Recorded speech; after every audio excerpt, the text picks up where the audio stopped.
What is going on, everybody? Welcome into a very special sort of presentation by Alarm Fantasy Football. We've thrown Alarm Fantasy Football to the side today. Why? Because you got it. Look at this full house we've got going on here for Plant Your Flags. That's right. Everybody wants to know who's your guy, who's the player you're taking the most this year, who's the player you think is going to not only provide exceptional fantasy value, but be, a strong pick throughout the entire year. Our illustrious panel here, absolutely love this crew. We'll start off here. I got John Impemba. Twitter handles are right there. If you're not following these kids, you better follow them. Damn it. John Impemba, who's, do I have to give? I don't need to give time. I was going to say, do you not know what I do here, Bender? Like, what do we got? Because you do everything. What is it you say you do? What would you say that you do? Yeah. What? There you go. What John the Swiss Army knife of Fantasy Alarm. We use him in a number of different roles here. Andrew Cooper, lead NFL analyst. Kev Tompkins, NFL analyst. Britt Flinn, I don't know, better than the boys, NFL analyst. How about that? Right? That's your. Yeah. What's that? Really argue. Well, I'll say she's better at me in fantasy football, but not a better singer. Yeah. All right. Well, what's going on, everybody? Thank you for tuning in. Why don't you shut it, Coop? We only have an hour to get through our flag plants here, man. Only an hour. Sing off next episode. Oh my God! Somebody, I wish I had the power to mute you in this chat right now. Alarm Fantasy Football After Dark sing off. Let's go. All right, I'm muted. You know what? Maybe if there's time later on, we will we'll happily do that. In the meantime, folks, what we're doing today, like I said, we're going to plant our flags. Each person's going to give. We have 3 players each. There's an article over at fantasyalarm.com/flagplants. You can actually go to fantasyalarm.com/flagplants. Earn Dog, if you could put that maybe on the ticker at the bottom there so that everybody knows exactly where to go so that they can see the actual write-ups that we've done. Each one of us has picked 3 players who we're going to plant our flag in this season. And for better or for worse, that's who we're sticking with for this entire year. So at Fantasy Receipts, you are officially on notice because we ain't scared. No fear. No fear whatsoever. So we've got a ton of stuff to get to here. And you know what? I'm just going to go right into it right now. First and foremost, everybody, again, I don't think we need to define what a flag plant is, do we? Is everybody in agreement here what a flag plant is? Does anybody have something different from what I said earlier? No. I believe so. No. I just said that mine might be in cement rather than planted. Well, that's fine. That's fine too, as long as we know that you're sticking to it, and when Fantasy Receipts comes calling, that you're not hiding from nobody on that. So it's not like the Baker Mayfield flag plant where it just came back at him because it wouldn't go into the ground. It's true. Yeah, I guess the one thing I would say is the difference between a flag plant and just a player you like is that you're taking a lot of times a flag plant ahead of ADP. So there's more inherent risk, right? If you're giving up the value on the other side. So we're going in. Britt, she's putting hers in cement. So yeah, this isn't a bold predictions thing. We do bold predictions. We have a bold predictions article in the Fantasy Alarm Draft Guide. You can check all that out too. This is players we're in on, players we've been in on, and players that when we're on the clock, we're drafting. We're staking our reputation on these players. There you go. Staking our reputations on these players. Before we get started here, I want to shout out to our show sponsor, Underdog Fantasy. Go to fantasyalarm.com/underdog. Use that promo code ALARM. It gets you 100% match deposit up to $100 for first-time depositors. Playing the Best Ball Mania 4, the weekly winners, the Pick'em contest, the higher or lower on stat lines for players. You know it. You want it. fantasyalarm.com/underdog. And then use that promo code ALARM for a 100% match deposit up to $100. Let's get going here right now, right away. Coop, your first flag. What they're going to do, they're going to give their flag plant. They're going to tell you why. And then the rest of us are going to poke holes in that theory if we can, if we want to. Let's go. Okay, We might so I'll go agree. first. I'll go for it. first here. And so to John's point, an example of like a bold take is when I've said stuff like, oh, Michael Thomas could lead the Saints. That's something that's a bold take. I think it could happen. These are things I think truly believe will happen. And for me, I do a ton of deep diving on all these crazy stats, looking at film, looking at metrics, trying to find out who could break out and get the targets. But for some of these guys, it doesn't need to be that hard. Deontay Johnson, for me, is a easy flag plant because he already gets the targets. They talk about targets being earned. This guy's gotten over 140 targets 3 years in a row. And I personally look at somebody like Evan Engram, where he was good with the shell of Eli Manning, and then he wasn't that good with the mess with Daniel Jones and the rest of the offense. And then he played with a QB ascending in Trevor Lawrence, and he was good again. I look at this situation, and this guy has been wide receiver 6, 2, and 6 in targets the last 3 years. And the year before last, the last year of Big Ben, he was wide receiver 8 in PPR. Wide receiver 8. Right now, he goes off the board at wide receiver 31, right? So if Kenny Pickett just takes a small step forward, he doesn't need to be Trevor Lawrence. He just takes a small step forward, and this guy gets the targets that he gets every year, then Deontay Johnson is easily a wide receiver 2, and I think that he could be a wide receiver 1. So wide receiver 31 off the board, smash pick for me. I'm picking him well before that, but I mean, you could take him if he's wide receiver 31, you could easily take him at wide receiver 25 after all the wide receiver 2s are gone, and you got yourself a guy who's pretty much locked in as wide receiver 2, could be wide receiver 1. So Deontay Johnson, super smash flag plant in cement, as Britt Flinn might say. I love jumping on guys that haven't scored any touchdowns last year because that turns everybody off from them. It worked for Miles Sanders the year before. It's going to work for Deontay Johnson. I love this one here. How about the rest of you guys? No arguments for me here. I took him in the family draft, so I'm all about some Deontay Johnson this season. Yeah, it's like the easiest 140 targets you can draft in like the 5th round. Like, Crazy. What are we doing? I don't know, man. I don't know. That's wild. So, Britt, what are your thoughts? You in? You out? Yeah, I'm totally in on him. I think that this Steelers offense is going to improve their efficiency. They're going to score a little bit more. Their offensive line's better. Kenny Pickett's taking that second-year step forward. And while I'm not completely convinced on him being a QB2, I do believe in the targets that Deontay Johnson's going to get. Yeah. All right, no arguments there. We're starting off all nice and harmonious, but don't worry, there's conflict coming. Britt Flinn, your first flag plant in cement, please. So in cement, mine is that Brandon Ayuk, currently the wide receiver 25, is going to be a high-end wide receiver 2 to Deebo Samuel, who is wide receiver 18, finishing as a wide receiver 4 or low-end wide receiver 3. Now, I don't know how bold this is, but it's a flag that I'm planting. And if you followed the 2022 Fantasy Football Hot Takes article on Fantasy Alarm last year, I said that Brandon Ayuk was going to overtake Deebo Samuel as the wide receiver 1 by the end of the season. Not only did that happen, but Ayuk was on fire.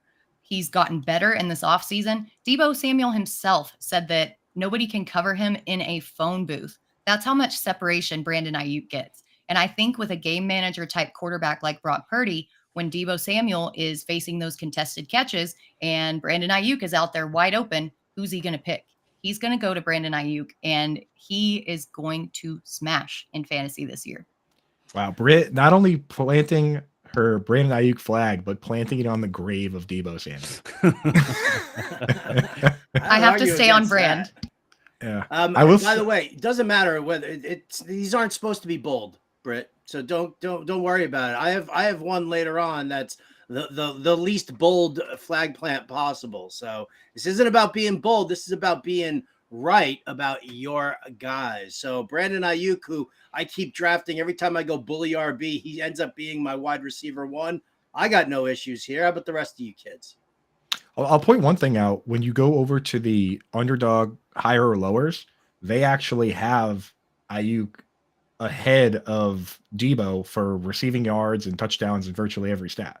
So, the folks that are setting the numbers are higher on Deebo, yet when you go to their ADP, they're higher on Ayuk, but when you go to their ADP, Deebo's going first. It doesn't really make a whole lot of sense. Yeah, the fantasy projections are caught up of Deebo's rushing yardage 2 years ago. They think that he's still going to get that usage when Christian McCaffrey is now in town and does that better than Deebo does. We talked about this last year, Coop, when we saw how high Debo is going in drafts, and again we see it here where Debo's a don't touch for me. I haven't drafted him in a single league, and anybody who asks me if they should draft Debo, I tell them no. So I am out completely on Debo Samuel. Kev, thoughts? No, I'm perfectly good with that. I think Debo's like one of those guys. It felt like a nice click the last couple of years, but this year, just where he goes, that middle, when you're talking in the Keenan Allen, Calvin Ridley range of like wide receivers, and then even you could see Mark Andrews there. You could see maybe the top end, next tier of, you had the Breece Halls, Ramondre Stevenson's. Like Debo Samuel seems like the worst click out of all of those guys at every other position. So for that, I'm kind of staying away from maybe that specific tier of wide receivers. So Debo, he's a guy where I'll draft him if he falls, but I'm not really reaching up for him. All right. So I like Ayuk over him for sure. All right. So we're all kind of in that boat there. Look at that. 2 for 2 on the crew. Uh-oh. John Impemba, you're up, my friend. Yeah, listen, my flag plant here is going to be on Jahmyr Gibbs. This has been a kind of a contentious topic across fantasy Twitter and the value of Jahmyr Gibbs this season. And I just simply look at the usage that we've seen out of someone like DeAndre Swift in this offense the last couple of seasons. A lot of people look at the David Montgomery signing and look at what Jamal Williams did last year, and they say, this is the guy to draft. Jamal Williams played more than 50% of the offensive snaps just one time last year, and that was with obviously DeAndre Swift missing a ton of playing time. But 2 seasons ago, the reason why everybody was looking to draft DeAndre Swift at the end of the first round was because despite only playing 13 games in a full PPR league, DeAndre Swift was a top 10 running back in PPR scoring per game.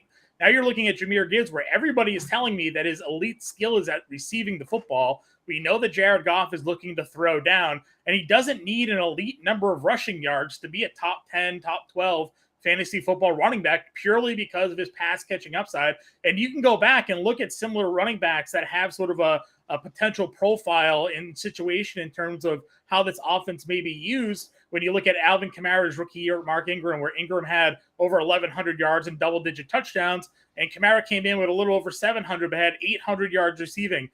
Coop, I think, tweeted out a few weeks back that James White once put up a top 12, I think it was, PPR fantasy season with like 400 rushing yards. They had a whole bunch of receiving yards. So Jahmyr Gibbs does not need to be this game-changing bell cow 3-down back to be an elite PPR fantasy football running back here. People get caught too much on the David Montgomery and Jamal Williams touchdowns last year. Jamal Williams had 28 carries inside the 5-yard line. That was the most in football. The next closest running back was Elliott with only 16. What are the odds that the Lions get that many opportunities inside the 5? And who's to say that Jahmyr Gibbs, if he stays healthy, is going to be scoring from outside the 10 when he gets the ball between, where he is in that offense? So give me Jahmyr Gibbs as my first flag pan, as a guy that I think is going to excel this season in fantasy football. All right, I'll push back on this one. We got to have some disagreement on this show. All right. Here's the thing with Jahmyr Gibbs, and I like him as a player. I love him in Dynasty. The thing with the top 10 is that if you go to Underdog Fantasy and look at where he's being drafted top 10. So you better believe he's going to finish top 10 if you're drafting him where he goes top 10. The problem that you run into is guys like Alvin Kamara and James White with the partial snap shares. They needed to find pay dirt, and they needed to find it often. James White, the year he was an RB1, scored 12 times. Alvin Kamara, the year that him and Mark Ingram did their thing, he scored 13 times. So with Jahmyr Gibbs, you really do need him to not only be hyper efficient with his partial snap share, but to score a bunch of touchdowns. I'm not saying it can't happen. I've said many times that if I was going to pick one team to have a Mark Ingram RB7, Alvin Kamara RB3 situation, I would pick this team. It's just it's a bit of a thin needle to thread, my boy. So personally, I am picking him at RB10, hoping he finishes RB10 is a little bit dangerous compared to some of the other guys for me personally. So I'll let you do the Jahmyr Gibbs drafting, and I'm taking guys like Joe Mixon. I've seen him go later, obviously in redraft. If you're looking at best ball, then maybe obviously then there's different ADPs to look at. So sure, Underdog Fantasy saying he's a top 10 running back, going as a top 10 running back is fine. But he's also falling in drafts as well. So I guess it all Right. depends on where you're at. That's true. That's true. Falling in See, drafts. I just used Underdog ADP because I love Underdog. I love They're Underdog too. My Do very you have a favorite. promo code for them? I think? Britt, what do you I got for think us we here? do. Alarm. Yeah, Easy, so guys. I actually Let everybody's got to speak, guys. Come on. I just have some pushback in the form of history. So Jahmyr Gibbs was selected with the 12th pick overall. Historically, 11 of the last 12 running backs drafted in the first round saw 200 plus touches in their rookie season. And there's really no indication that Gibbs is going to see less than that. And for context, Tony Pollard, who was RB7 in PPR leagues last season, only saw 232 touches. So I think this avenue is wide open for Jahmyr Gibbs to return on his ADP.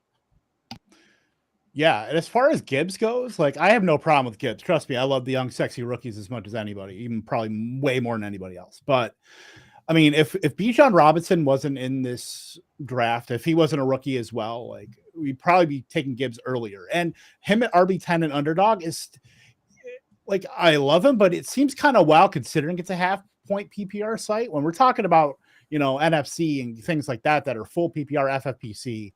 Like that is where I'm going to maybe take a reach on him. Like in Britt and our Pros vs. Joes, he went 205, I believe. Like I think that's a good spot for him in a full PPR draft. So I love Gibbs. I think 200 touches plus, and I think with this Lions offense ascending, I think it's a good spot for him.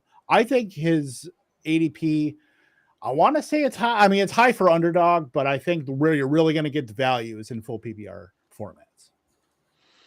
I have a huge issue with, just him in general, just in the sense of what we're looking at and what we're doing. His ADP, not only is it too high for me, but on the other hand, it's climbing. Like you're going to see him at the back end of the second round in over the next 2 weeks. The hype is getting that crazy about it. My feeling about this here, and I've said this in my, I got a murder hornet flying around here. So my big thing here is that, yes, where you're taking him, it is too high. And I do look to, David Montgomery in there, who is also a pass catcher. All right. He didn't get utilized too much in Chicago with that, but that was Chicago's system. And so, again, you can't cite Alvin Kamara's targets because Alvin Kamara was in a Joe Lombardi system, which catered to that.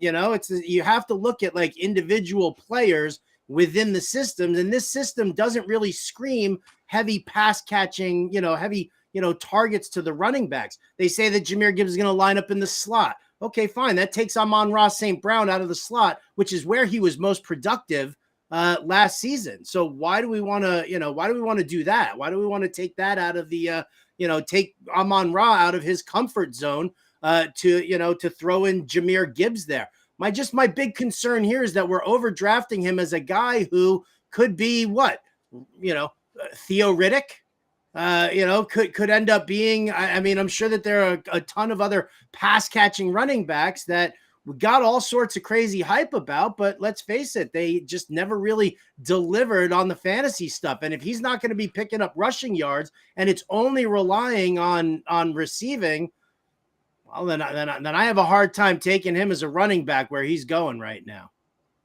I will throw one thing to John's point. Last night we covered on this channel a $5,000 entry draft, and one of the guys, $5,000 buy-in, he took Jahmyr Gibbs in the second round, and then he also took David Montgomery in the fourth round as his RB1 and RB2. So he believes in the Mark Ingram, Alvin Kamara possibility. So it's not just John. Not just John. I wouldn't necessarily say that the offense doesn't condone to throwing the running back when Swift had 70 targets last year and 78 the year before that when he was not on the field for most of the season. He played 14 games and 13 games, but we know exactly how healthy and often he was out there, and yet they still threw to him a fair bit of time. I don't think you're drafting a guy with the skill set of Jahmyr Gibbs 12th overall to throw to David Montgomery. I don't think that's doesn't seem like it would make too much sense, but it's the NFL. We see Taysom Hill on the field all the time. So True. All right. Kev Tompkins, you're up with your first flag plant. Yeah, literally just talked about the young and sexy rookies, and I've got one here. Jordan Addison will be a top 24 wide receiver this year. Ever since our draft spectacular that we had the night of the draft, I've been banging the drum on Jordan Addison. Was the last of 4 consecutive wide receiver picks in the first round. He has a little bit of size limitations at 175 pounds, but the dude gets to play next to Justin Jefferson, planet Earth's alpha wide receiver. When you look at the situation with the Vikings, Jefferson and Adam Thielen ran the most and second most pass routes in the NFL, and KJ Osborne was 14th in the NFL as the third wide receiver. So Thielen is gone. Now Jordan Addison comes in as a first-round pick and is easily going to clear 85 to 90, possibly higher, of routes in this offense. No doubt should put him at top 12 in raw pass routes this year. No competition for backups whatsoever. Guys like Jalen Reagor, Jalen Naylor. When you look at like week 15 last year when they played the Colts, the Vikings did. Each of those guys between Hawkinson, Thielen, Osborne, Jefferson all ran about 60 routes each in that game. Jalen Reagor ran a total in 2022 of 52 pass routes. There is no competition from anybody else behind him at all. Even, you're talking about the backup tight end, backup running backs. That's just not how they do it. Kevin O'Connell plays a completely condensed personnel with the Vikings. And then you look at their fifth highest raw pass rate, sixth highest pass rate over expectation last year, subtracting Dalvin Cook, adding Alexander Madison as the starter. And we know that's kind of murky with Ty Chandler possibly coming in to muddy those waters. The defense is bad in Minnesota. Kevin O'Connell himself said Addison will get the easiest looks in the NFL. When you're playing it alongside Justin Jefferson, I don't see how he doesn't. So unless something catastrophic happens, Jordan Addison will be one of the best values at wide receiver 38 in the early 7th round to be a top 24 wide receiver this year. I got nothing negative to say about Jordan Addison and a Kevin O'Connell offense right now. I'll tell you, my policy on these guys is I've been indifferent. I take Justin Jefferson, and I have a hard time deciding who's going to get more targets out of Hawkinson or Jordan Addison. And that uncertainty, I just kind of stay away from both. But there's no, if people want to jump on one or the other and they feel strongly, I have no problem with that. To me, this feels like one of those offenses where you could see the rare 300 target guys, right? Given the offense with O'Connell, how they want to throw the football, kept pointing out the bad defense and the running back that isn't really as big in the passing game as Dalvin Cook could have been. That's where I look at it. And I do think Addison obviously a step up over Adam Thielen, given where he was at his point in his career. So I've been very bullish on Cousins for this reason, and I'm fine grabbing any of the other pass-catching options in that offense for the only team in the league last year to have 3 guys get 100-plus targets was the Minnesota Vikings. So it would be a good pick. The caveat to that, of course, is that Adam Thielen was on pace for 100 before Hawk came and wasn't after. So sure. A little bit of an asterisk there, but yeah, this team is the only team to do it last year, so they would be my bet to do it this year as well. Especially with the fullback and Josh Oliver just doing useless non-target snaps, right? Just not soaking up targets. It really consolidates things. Britt, if you got anything to add, or I do move on to my flag play. You're shaking me off. You're like, nope, I'm good. Okay. All right. You sure? Positive? I can't hear you. Good. Oh, there's your mic. There you are. Speak now or forever hold your peace. You speak now or forever hold your peace. Absolutely. All right. My first flag plant here, I'm going to go with, and I've not been shy about this, Bijan Robinson. Probably the first rookie running back who I've been taking as high as he's been going. His ADP, according to Underdog Fantasy right now, is 7.70. And I got no problem with that whatsoever.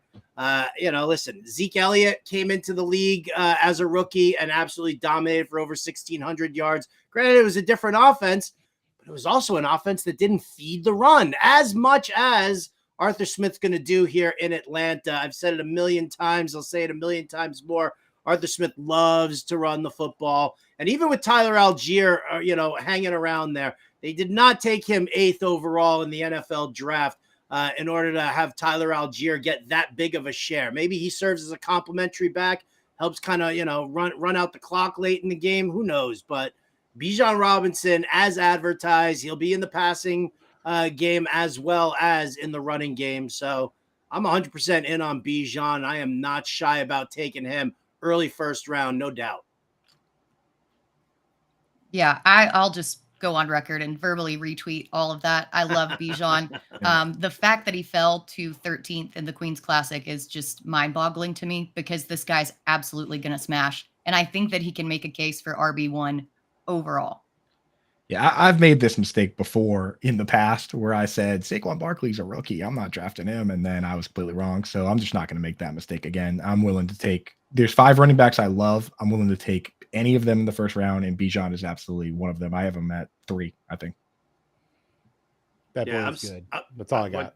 That's all, nobody's got nothing. Listen, I'm saying it, man. If I walk out of the first round with either Barkley, Bijan, or Nick Chubb, I am a happy camper. I think I've usually gone Chubb over Bijan Robinson, but I mean, I'm fine going either, really. Bijan Robinson is so good that I was at a bar with my mom watching on mute, and she looks at me and she goes, "That guy right there is good, huh?" While he's doing drills. And I was like, "You know who that is?" And she's like, "No." I was like, "Yeah, that guy is good." Like, even my mom, her eye test, she's like, "That guy is just way better than these other guys, huh?" I was like, "Yes, he is." Sellers, I ain't making no point about Jahmyr Gibbs versus Bijan Robinson, because to me, it's not even close, because Bijan is an actual running back. Jahmyr Gibbs is a glorified pass catcher who needs to make his way. So you're not going to sell me on Gibbs one bit. I mean, hey, there's zero chance that I'm taking Gibbs where he's going in drafts versus Bijan. Zero. Britt, you're going to have to slap that dude around for me. As soon as this show's over, if I don't see like a video of you backhanding Sellers, just being like, "Stop it." Bender says, "Shut up." I want to see He's that. out running mail. I think the government's backhanding him enough today. Are they backhanding him or are they bending him over? Either way. Come on. Yeah. Let's give it up for the U.S. mail. All right. So there you go. That's our first round of flag plants here. Let's move on to round 2. John Impemba, you're up first. Listen, this is another guy that I've been championing pretty heavily, and that is Daniel Jones. I think Daniel Jones is in line to give us yet another top 10 fantasy quarterback performance here. A lot of people will look at his rushing yardage last year and consider that to be an outlier. And, is 700 yards a repeatable number for him rushing the football? Even if he takes a little bit of a step back, I also think it's kind of, borderline, ignorant to think that he's not going to continue to increase his ability to throw the football under Brian Daboll here. I don't think that you can count on him to just completely regress given the same system that is being a part of here. You got another year with the same offensive coordinator. You got another year with the same head coach here to continue to sort of build upon his skill set, given the systems that he's been a part of before, where a lot of people kind of look at him and be like, well, he's kind of wasted 4 years and he's kind of been a bust and this and that. But we know how disorganized and dysfunctional the New York Giants have been over the last couple of years. And I believe in Brian Daboll as a head coach and an offensive system that he can put in place. You saw his Josh Allen's development under Brian Daboll. And while I'm not considering to say that Daniel Jones is giving the same playing field as Josh Allen, you saw Josh Allen's mobility come into a big part here. Daniel Jones does have a season of over 400 rushing yards already on his ledger. So who's to say he doesn't take a slight step back when it comes to rushing yardage, but still maintains a 500 rushing yard total here because he is a mobile quarterback. And then you'll see his passing game take a step forward. They got him Darren Waller. And while we don't like to predict injuries here, so I'll just assume Waller is able to stay healthy. We know how good he looked during camp and at preseason. I like the drafting of Jalen Hyatt here. I think Daniel Jones is poised to take another step forward with a good head coach, and I think they're going to get the most out of this player. And that mobility alone should give him a nice little floor to reach the top 10 quarterback level that I'm looking for. My guy, a friend of the show, Jorge Martin, I was talking to him, and he pointed out that if you take Kirk Cousins and Jared Goff, very similar players that, like John described, that just great passers, that combo on something like Underdog, you're getting so many matchups. Both teams, they play each other twice, which is there was going to be shootouts.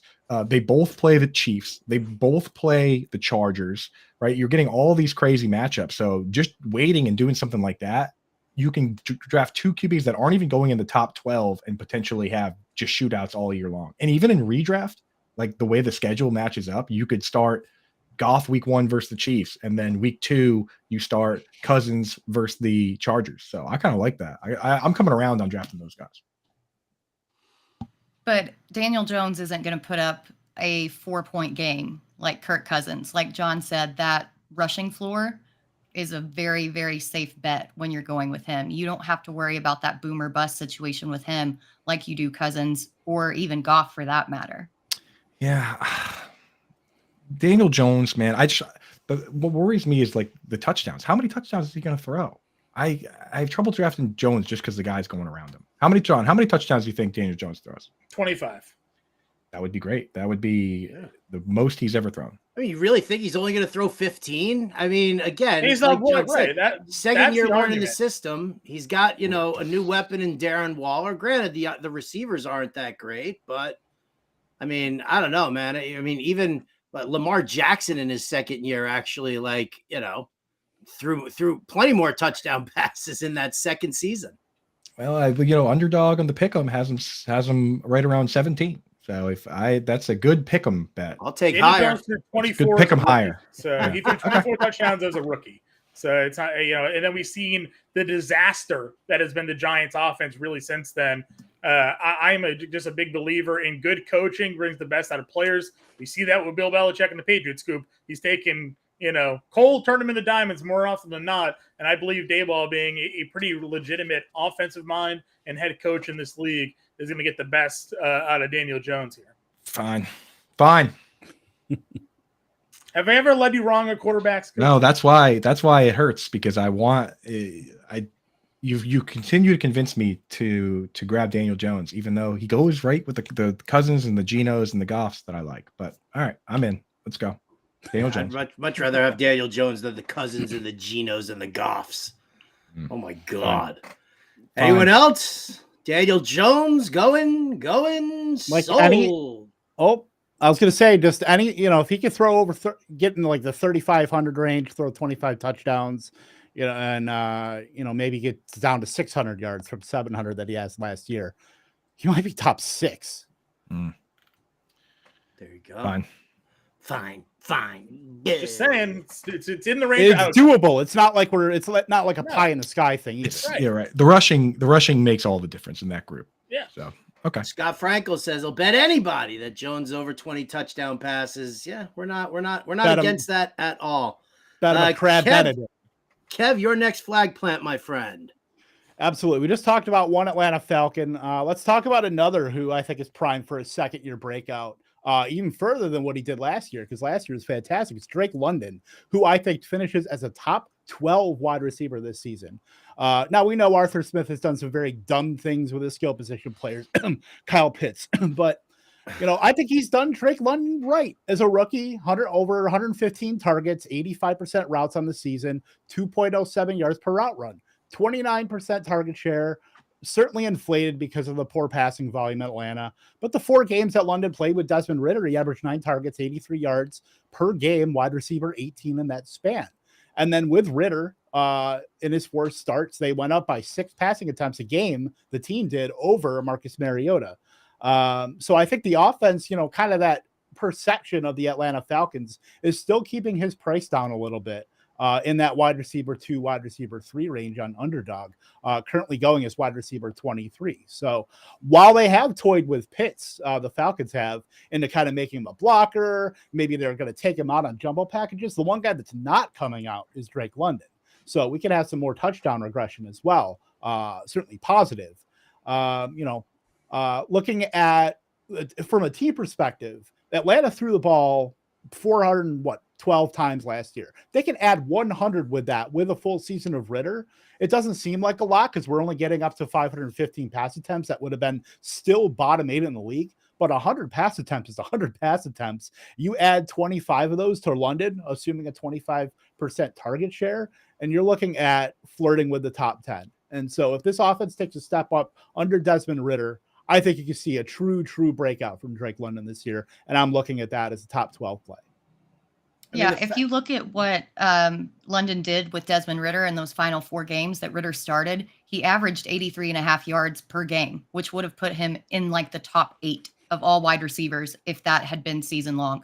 And I think Ridder is a much better passer than Marcus Mariota. And yeah, I'm in total agreement with you. People are sleeping on London big time.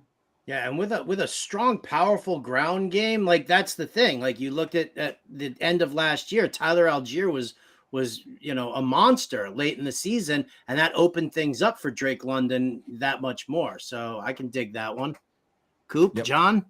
Rising tide lifts all ships, man. Like you look at the top teams in terms of getting first downs, it was all the teams that were scoring the most points. Kansas City Chiefs, Eagles, Buffalo, Minnesota. That's what this game is about. First downs and touchdowns. And if Bijan can help them get more first downs, that's going to be more opportunities for everybody. So I'm taking Pitts too, but as Kev pointed out, Pitts is the one that has to deal with having to stay in line and block. That's not a problem for Drake London. He doesn't have to deal with that same issue with Arthur Smith.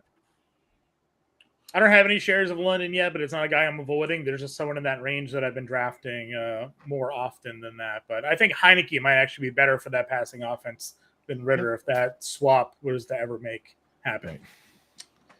Don't say Heineke's name 3 times. Better Boss will appear. I know, right? Please no. Coop, you're up. Your next flag plant, sir. It's Richie James. No, I'm just kidding. That's better boss. That's a better boss flag plant. Now, my flag plant's a guy I've talked about a ton on this show, on all these shows. It's Miles Sanders. And the thing about Miles Sanders is he's always been an efficient runner. He's been a good player. The problem is that the Philadelphia Eagles, they had a quarterback who had the second most carries inside the 5-yard line in the league of anyone. We talked about Jamal Williams earlier, who was 1. Jalen Hurts himself was 2. And when you talk about a team that threw the ball to the running back the least amount of any team, it was the Eagles, right? They have a mobile QB. That's what they do. And I even looked back at like Doug Peterson with Boston Scott and Miles Sanders in 2019. Doug Peterson threw 39 screen passes to the running backs. And Miles Sanders himself had 19. Last year, Nick Sirianni only threw 11 total to the running backs, and Miles Sanders had 3. Boston Scott had 3. These guys combined for over 30. Frank Reich, the coach, when he had Nyheim Hines and a healthy Jonathan Taylor, 40 screen passes to the running backs. Scott Fitterer said straight up on video, hey, remember when you caught 50 balls? We love that. That's why you're here. So Miles Sanders in this situation, as long as the groin is good, they paid him the highest paid free agent running back to do all the high leverage work, catch all the passes, do all the goal line running, everything. If this team is at least reasonably productive, then Miles Sanders could potentially have a career year here. I'm in on Sanders too. I got nothing here. Yeah. You keep taking him in drafts with me before I can take him. That's been driving me nuts this year. I just say what I've seen in the preseason. I'm a little worried about Carolina's offense as a whole. That offensive line is worrying me, but I do like your point about the usage. I think the usage is going to be there. That's the one concern. They went out and got a new quarterback, 3 wide receivers, new tight end, new running back. It's a brand new offense. It could just face plant. So that is the one concern for me. Yeah, the rookie quarterback is obviously the worry because they're untested and most rookie quarterbacks tend to struggle. So maybe not all of them, Britt. Well, hopefully he struggles in the direction of dumping it down to the running back a million times. Right. I just can't with Miles Sanders. So I will say this. I will throw out a caveat here. Where he was being drafted before all, Jerry Jeudy and all the JSN got hurt, he was going in a range a little bit higher in like the 60s overall on Underdog, where I would rather be drafting wide receivers or like a George Kittle or a Kyle Pitts, stuff like that. Now with the end of the big wide receiver tier being a little bit murky, when now we're in the Gabe Davis, Jahan Dotson's getting steamed up now. We're looking at Marquise Brown. We're looking at the JSNs and Judys that are hurt. You have to make those decisions. I guess Miles Sanders looks better there, but I'm still stuck on the fact that I just don't think Carolina is going to be winning a lot of games. I know they're at a 7.5 over/under win total, but I cannot just see them with a bunch of spare parts. Granted, good offensive line. I'm just drafting Chuba Hubbard much later, getting my exposure that way than Miles Sanders. But I understand the argument. Like I said, there's good people on both sides. Chuba Hubbard couldn't beat out Donta Foreman. Forget Chuba Hubbard. It is true. He couldn't. He sucks. Thanks. I didn't want to say it because now you're going to summon Linda. Because Chuba's mom watches the show. We know that already. Chuba's mom, aka Linda. You can't be slandering Oklahoma State. You can't be slandering Oklahoma State players on our show like that, Howard. She will show up. She will. All right, let's keep the party bus rolling on here. Britt Flinn, your second flag plant. That Ezekiel Elliott, currently the RB 49 on Underdog, will finish as an RB2. and I'm so sick of hearing efficiency this, efficiency that. Zeke was used in short yardage, third down situations. He didn't have to run and be efficient. Now with the Patriots, he's being used in goal line situations. He's being used in the passing game. And last year, he also faced a stacked box at the 6th highest rate in the entire league and still finished as RB22. I think that Bill Belichick is going to use him as he should in goal line situations.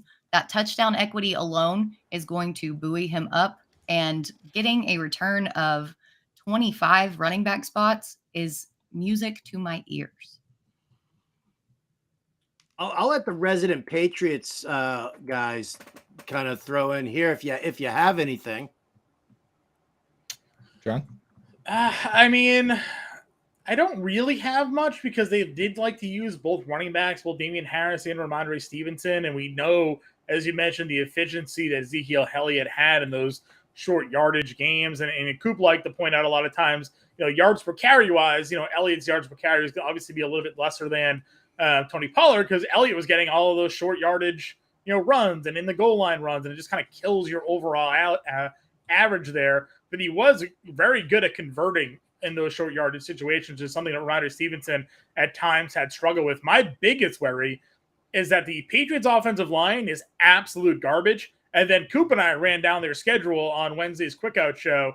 That schedule the Patriots have is a brutal. They face the AFC East, obviously the NFC East as well, and then they're facing some tough outer divisional opponents. I mean, they got a stretch where they're going up against like the Steelers, they have the Cowboys, the Eagles, the Giants, like all those really tough front sevens. Running the football, I think, is going to be really difficult for the Patriots. I don't even know where they're going to get the 6.5 wins that Vegas says that they're going to have. I am not high on my team, unfortunately, this year of doing much of anything. Yeah, with all the yards per carry talk, I think the Tony Pollard folks that have been, screaming about that for so long are going to learn this year that when your running back is the guy that's asked to get 1 yard on 3rd and 1 at the 1 yard line and he scores a goal line touchdown, that hurts your yards per carry. Guys like Alvin Kamara and Austin Eckler, when they became the goal line backs, their yards per carry all came down. So the yards per carry stuff, forget about it. With Zeke Elliott, I'm honestly more willing to draft him at ADP than I am Ramondre Stevenson right now, just because I've seen how this team has operated for 20 some odd years and what they want to do and what they did do with Bill O'Brien as the coach in 2011. So I'm worried about Stevenson, and I'd rather take Zeke at RB40 than take Stevenson where he's currently going. I agree. Yards per carry be damned, but let's talk about the yards, rushing yards over expectation per attempt, the yards that he's supposed to get, which is context driven. He had the 4th worst at 35% success rate. Only Najee Harris, Michael Carter, and Leonard Fournette were worse than Zeke Elliott per attempt last season on yards that he's supposed to get. So yards per carry can be kind of thrown out there, but the yards that he was supposed to get, even in short yardage, he wasn't even getting those. So I do have some pause in even just considering Zeke Elliott. I understand the merit. You're really hoping that he's like Garrett Blount light if he's going to pay off his ADP. I mean, he doesn't even have to be that to kind of pay that off, but just I could see him either bottoming out even further. I mean, say goodbye to his receiving profile. It's cratered the last 3 years in yards per out run, but it's like almost seems to me it's almost one of the worst clicks on the board at that point when you're. I only value statistics that are 50 characters or less. So whatever you just said there, yards per carry over expected average first touch, I just ignore. I'll send you a link. Thanks. It's on those touchdown only league. Touchdown only league, okay. Touchdown only league, fine. But other than that, I don't really have very high expectations for Zeke. No. To finish as an RB2, I don't know, man. I think that's just a little much. I mean, even with Belichick kind of splitting that workload amongst these guys, I just worry about. Like, because this is a guy that you're not gonna want to put him into your lineup on the regular. This is a guy who's gonna be like a bye week filler, and and he has to get into the end zone to pay off. And I just don't, I don't want to lock into a guy who has to get into the end zone in order for him to pay off. Yeah, I will say this: the machine learning stats, those are great and all, but all the hypothetical stats in the world don't give you actual fantasy points. So I do like the yards per carry over expectation, the machine learning stuff saying what he should have gotten. Can you plug in there that he hurt his knee? Right? Can you plug in a lot of the other things that go into these situations? No. So I'm still banking on the Patriots to split the backfield, and I'll take the cheaper option. All right. So Britt plants are flagging Ezekiel Elliott. My second plant here is going to be a guy who I've been talking about over and over again, Cortland Sutton. ADP over at Underdog is 87.80. It's probably going to be a little bit higher than that now, only because, I mean, I know that Marvin Mims is getting a heavy steam just because of the injury to Jerry Jeudy. Cortland Sutton probably going about a round or two earlier than he used to be going because of the injury to Jeudy. Again, I'll say it over and over again. Joe Lombardi funnels targets to the X receiver in his offensive scheme. It's not to say that Jeudy working out of the slot can't be productive, because we saw Keenan Allen do it before, and we've seen guys do it before in New Orleans. I'm trying to remember. Oh, Lance Moore. Remember Lance Moore when he ended up with like 900 yards and 10 touchdowns that time? It still funnels targets to the X receiver. And I think people they're sleeping on Cortland Sutton. I know that the Broncos have a lot to prove, but again, I've always been about following the coaches in the system and seeing how the players fit into it, as opposed to what they did last year for, Nathaniel Hackett / Aaron Rodgers, which didn't work out at all. So give me Cortland Sutton where he's being drafted right now. The Lance Moore name drop, one of my favorite touchdown dancers in NFL history, Lance Moore. I'm with you. With the Sutton, man. That's the role that everyone that has had the success in this offense, the Michael Thomas business. So I'm taking Sutton, especially now that Judy's out. It actually kind of stinks, because now it's kind of moving Sutton up, and we're not getting the discount we were getting. Yeah, I think Sutton's kind of one of those guys that's similar to Deontay Johnson in how he's viewed in fantasy, in that he only had, 2 touchdowns last season. He actually had more targets than Jerry Jeudy had, but because he didn't score those touchdowns, he was kind of persona non grata.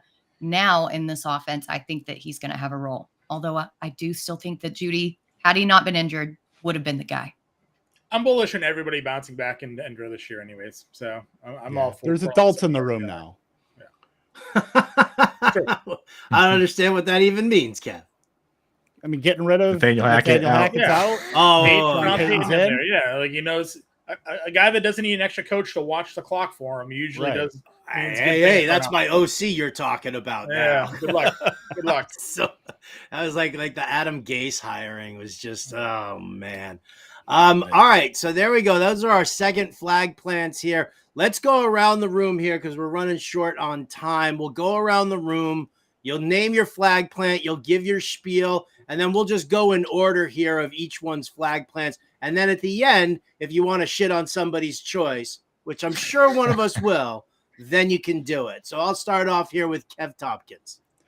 Am I allowed to spout off more machine learning stats, or are those persona non grata? You can do whatever you want, baby. No, this is your get them in there. They're good. Forum. This is your floor. All right. I like those hats. All right. I think Zach Charbonnet will score more fantasy points than Ken Walker this year. Look, there's a reason why Seattle went back to the well in 2023 to draft the second consecutive second-round running back. And in fantasy, we're doing this again. Last year, it was Rashad Penny and Ken Walker. This year, now it's Zach Charbonnet and Ken Walker. So, look, Ken Walker is always profiled as a J.K. Dobbins type, the breakaway type running back that kind of profiled as a zero RB stud last year. And he was. He paid off. Only had a 35% success rate, which was the third worst behind Dalvin Cook and Zeke Elliott among backs with 200-plus carries. But the knock in his game has always been receiving. He ran less than 10 routes per game in college compared to Breece Hall, who ran over 21 routes per game in college. So that's clearly is not his forte. His yards per route run, 0.45, the lowest of all day 1 to day 2 running backs since 2015 that come out. And then we're looking at his yards per out run last year, 0.63, the fourth worst among backs with 25 plus receptions next to Taylor, Zeke, and Miles Sanders. Now you add Zach Charbonnet with multiple paths to not only receptions, but goal line. Zach Charbonnet is going to lead this team in high value touches this year. We're going to look at Walker as when he gets his touchdowns, it's going to be a lot of the explosive plays, the big 40, 50 yard runs. But I don't think we're going to see him a lot in the short yardage game because of his, lackluster success rate. And then just looking at cost, you have to take Ken Walker in the early 5th versus Zach Charbonnet in the late 9th on a team in Seattle where, they drafted Jackson Smith and Jigba, but they still do want to run the ball. Pete Carroll's going to be chopping his gum a lot on the sideline watching this run game thrive. It's going to be on the back of Zach Charbonnet, not so much Ken Walker. My third flag plant here is going to be Calvin Ridley. I've been talking about Ridley basically since he came back. Coop and I have done the quick out fantasy shows, and I've never wavered on drafting Calvin Ridley. And this was back when he was going more around 4 or 5. Now we see him moving all the way up into early round 3 in some league formats here. The guy did not miss a year due to injury. He missed a year due to suspension. So he's not someone that you have to really worry about if he can bounce back correctly from some offseason surgery or some sort of major thing that took him out for a season. The last time we saw him on the field for a full NFL year, he was wide receiver 5 in PPR formats. And I am just bullish on the Jacksonville offense in general. They have the number 1 overall pick 2 years ago in Trevor Lawrence as their quarterback, who after a rookie season with Urban Meyer really just tanking that team, broke out last year, had the year that I think many people thought we would have seen from him as a rookie. Now I think he's going to progress, and I've been bullish on Lawrence, thinking we can see Lawrence putting up more of Joe Burrow, Justin Herbert type passing numbers this year, and that's only going to mean that good things are coming from Calvin Ridley. We're now at re-slots that entire offense. Christian Kirk, as much as they paid him, is not a true number 1 wide receiver in the NFL. He's the number 2. Zay Jones is not a number 2 wide receiver in the NFL. He's a wide receiver 3. Now you're putting Calvin Ridley as that wide receiver 1. Kirk is a 2. Jones is a 3. And from everything you've heard out of camp, from even some of the highlights from that first preseason game, Calvin Ridley's still a boss. He's still out there making ridiculous catches, able to get that separation. This is the guy that I think Trevor Lawrence needs to get put over the top. I think Trevor Lawrence is the quarterback that can get Calvin Ridley back into being a top 10, top 12 fantasy wide receiver in PPR. I love that pick, John. My third and final flag plant is that Anthony Richardson will finish as a low-end QB1. So I realized that he was touted as kind of a developmental prospect, but I didn't hear the fantasy community harping on Justin Fields, who still admittedly has a lot of development to do as a passer. Richardson athletic profile is absolutely out of this world. Yeah, his preseason stats didn't look that good, but he showed off that rushing ability and he showed off his arm. He's going to be a viable fantasy option regardless of how good he is as a passer. And with Shane Steichen at head coach throughout the year, he's going to get developed and he's going to kind of find his rhythm and build some rapport with Michael Pittman, with rookie Josh Downs, with second-year guy Alec Pierce. They also play in a very soft division. I love Anthony Richardson, and where he's going, there's nowhere to go but up. Boom. I'm going to plant my flag on another rookie here. And I'm the one that wrote the full breakdown on rookie tight ends and why it's so hard for them to break out for fantasy football. You can find that article on Fantasy Alarm. Just Google Andrew Cooper Dynasty tight end concepts. It comes right up. And the issue for rookie tight ends is that they not only have to be the best pass catcher in the tight end room, which is already a tough hurdle. Guys like, Dallas Goedert had to wait behind Zach Ertz, Cole Kmet behind Jimmy Graham, but they also need to be a top 2 target on the team to really have upside for fantasy football. Those conditions very rarely happen, which is why I'm the one that usually pours cold water on the tight ends. But this year, Dalton Kincaid is in the exact spot to do what we need him to do to be fantasy relevant. And people say, oh, well, what happens if he splits snaps with Dawson Knox? Brandon Beane already came out and said that these guys are basically playing different positions. Dawson Knox is going to be the inline tight end. Dalton Kincaid is going to be playing in the slot.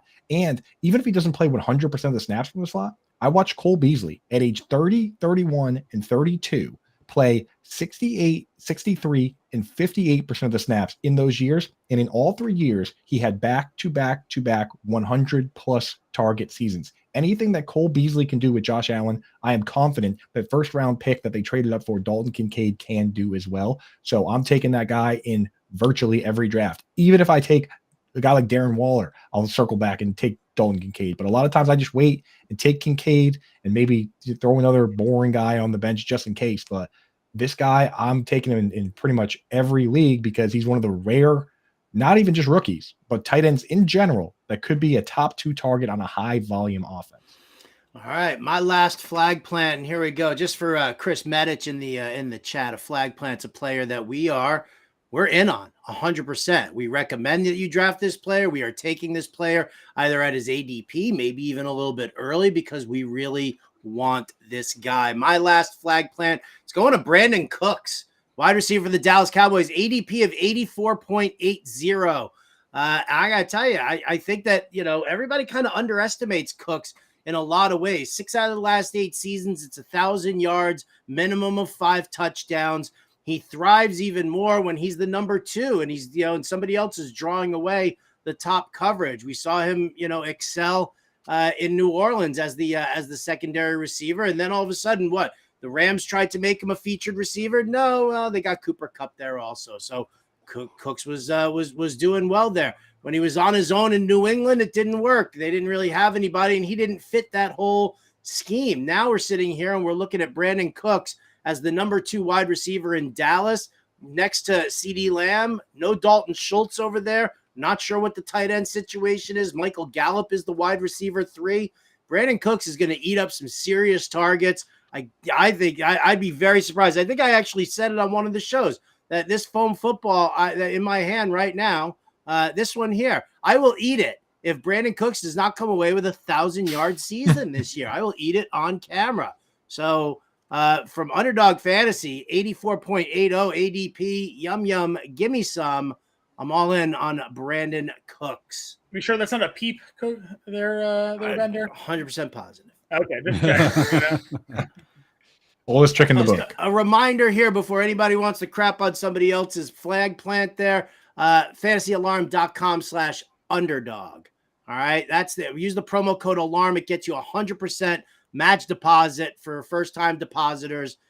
Playing all of their contests, the Best Ball Mania 4, the weekly winners, the Pick'em contest, higher, lower, all sorts of great stuff like that. fantasyalarm.com/underdog. Wow, we're running real short on time here. Final thoughts from around the room? Oddly and disappointingly, I'm in on all those guys, so I got nothing to argue about. I've had no shares of Charbonnet, but maybe I'll grab one now. Yep, I think they're all excellent flag plants. Yeah, whoever did that Charbonnet one, did a great job. Genius. I wish he used more random statistics in order to make his point. There's many more random statistics for that. I think Kev needs an article, a dictionary article on what these statistics They will all be in the target report this year, by the way. Editor, something to think about. Editor, right, that's going to always do it wants for us articles. here on the show today. Thank you, everybody, for tuning in. We really appreciate it. Stay tuned here to the Fantasy Alarm YouTube page. Plenty more action coming up. I'm Howard Bender. For this whole crew, we'll catch you next time.